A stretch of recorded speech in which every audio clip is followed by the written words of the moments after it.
انسانان په دنیا کې دوه قسمه انسانان دي.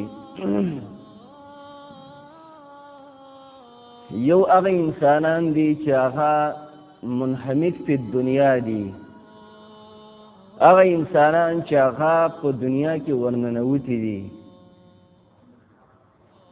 نو دا هغه انسانان دي چې دیو خپل زړه غافله کړی دی د مرګ د یادولو نه، خپل زړه په غفلت کې اچولی دی، ځکه دی دنیا ته ورننوتی دی. د ده هېڅ سوچ دې خبرې ته نه راځي چې ګنې په انسان باندې به مرګ راځي. او دویم قسم انسان هغه انسان دی چې هغې ته عارف بالله ویلی کېږي. عارف بالله هغه انسان چې هغه الله رب العالمین پیژندلی دی،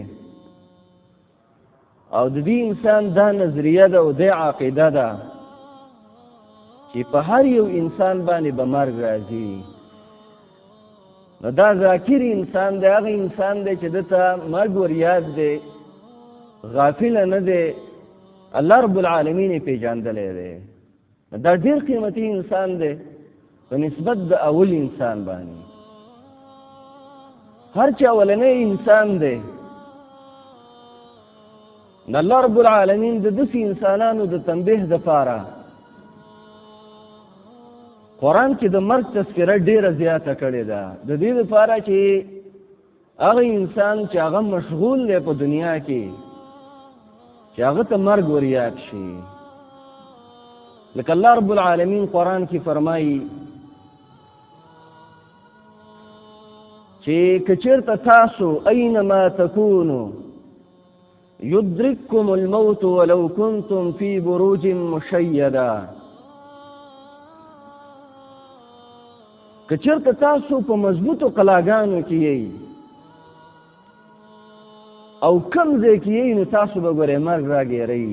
هر ځای کې چې یئ، که مضبوطه بنګله کې ولې نه یې ناست، یا د یو علاقې نه بلې علاقې ته ولې ونه تښتې، خو بیا به دې مرګ راګیرئ. د مرګ نه ګوره خلاصی نشته. دا داسې آیاتونه چې قرآن کې ذکر کېږي، دا د دې دپاره چې هغه انسان چې هغه مشغوله دی او دارنګې خپل ځان یې مشغوله کړی دی، په دنیا کې ورننوتی دی، چې هغه ته دا خبره وریاد شي چې ګوره مرګ خو شته. سورة الجمعه کې الله رب العالمین فرمایي قل ان الموت الذي تفرون منه فانه ملاقيكم. اے پیغمبر دې خلکو ته داسې ووایه، هغه مرګ تفرون منه چې تاسو د هغې نه تښتئ، منډې ترې وهئ، فانه ملاقيكم، یقینا ګورئ دا ستاسو سره ملاقات کوونکی دی، ستاسو سره به ملاویږي. ایواجې داسې هم نه ده چې ګنې په انسان مرګ رالی او بس کیسه ختمه.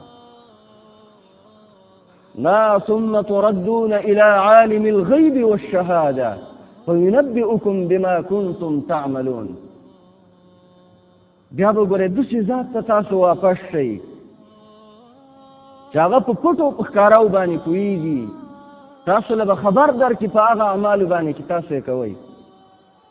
کم عمل چې دې کړی که ښه دی او که بد دی، په هر یو عمل به الله رب العالمین تعالی خبر درکوي چې دا عمل دې کړی، دا دې ولې کړی. بل ځای کې الله رب العالمین داسې عمومي خبره کړې ده، كل نفس ذائقة الموت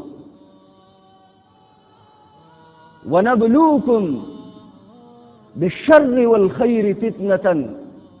الله رب العالمین فرمایي هر یو انسان سکون کې د مرګ دی. ولی دا مرګ ولی په انسانانو باندې راځي؟ ونبلوكم بالشر والخير. الله رب العالمین فرمایي موږ په تاسو باندې امتحان کوو بالشر والخير. کله به په انسان باندې بد حال راځي، والخير کله به ښه حال په انسان باندې راځي. د شر او د خیر نه مراد دلته بد حال دی او د خیر نه مراد ښه حال دی. بد حال دا دی کله به انسان ډېر زیات غریب شي کله به ډیر بیمار شي، کله به ډیر تکلیفونه په انسان باندې راشي. او خیر غوره حالت دا دی چې کله انسان د غریبۍ نه مالدارۍ ته وځي، د بیمارۍ نه صحت ته وځي. الله رب العالمین فرمایي فتنه دا وګوره امتحان دی ستاسو دپاره. ثم الینا ترجعون، بیا به تاسو موږ ته واپس کړی شئ، موږ ته به هم رجعه کېږي، واپسي به موږ ته کېږي. دا آیتونه چې الله رب العالمین دی قرآن کې ذکر کړي دي، دا هغه انسان له تنبیه ورکوي چې هغه منحمق فی الدنیا دی، دنیا کې ورننوتی دی. هغه انسان لپاره خبرداری او د عامو انسانانو لپاره هم پرې کې خبرداری دی چې تاسو ګورئ خبر شئ په دې خبره باندې چې مرګ به خامخا راځي. دویم انسان هغه عارف بربه دی، یا داسې وایي چې والعارف بالله، هغه انسان چې هغه الله رب العالمین پېژندلی دی، نو دا هغه انسان دی چې دی مرګ یادوي، مرګ ورته ډېر یادي. ولې؟ د وجې د وصیت د نبي صلی الله علیه وسلم نه داسې انسان ته به د نبي صلی الله علیه وسلم دا وصیت یادي. نبي صلی الله علیه وسلم داسې ویلي وو که نه، اکثروا ذکر هادم اللذات یعنی الموت. ای خلکو اکثروا ذکر هادم اللذات، ای خلکو هغه شی ډېر زیات یادوئ چې هغه د انسان د ژوند مزې ختموي. د انسان په دې ژوند کې چې کومې مزې دي، هغه مزې د انسانانو نه ختموي، هغه شی ډېر یادوئ. یعنی الموت، چې هغه څه شی دی؟ مرګ دی. ګوره د نبي صلی الله علیه وسلم په دې وصیت باندې به هغه انسان چې هغه عارف بالله په دې وصیت د نبي صلی الله علیه وسلم به عمل کوي. اوس موږ او تاسو چې ځان ته وګورو، نو موږ او تاسو ته به د خپل ځان داسې ښکاره شي چې موږ عارفین نه یو، موږ الله نه دی پېژندلی. نعوذ بالله. ولې؟ ځکه په دې ناستو کسانو کې به داسې سړی نه وي چې هغه چېرته ځان ته مرګ یاد کړی، چېرې په موږ باندې به ګنې مرګ راځي او رسول الله صلی الله علیه وسلم دا وصیت موږ ته کړی و چې تاسو مرګ ډېر ډېر یادوئ.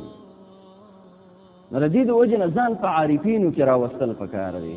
هغه خلک چې هغه خپل رب پېژني، خپل الله پېژني، په هغه انسانانو کې ځان راوستل. نو کله چې انسان الله وپېژني، د هغه عقیده او نظریه دا جوړه شي چې د الله رب العالمین سره به ملاقات کېږي. الذین یظنون انهم ملاقو ربهم، چې د الله رب العالمین سره به ملاقات کېږي، لقا به کېږي، مخامخ کېدل به کېږي. خو دا خو چې کله انسان ته دا عقیده وي چې او په انسانانو مرګ راځي، هغه به د الله رب العالمین لقا مني او د الله رب العالمین ملاقات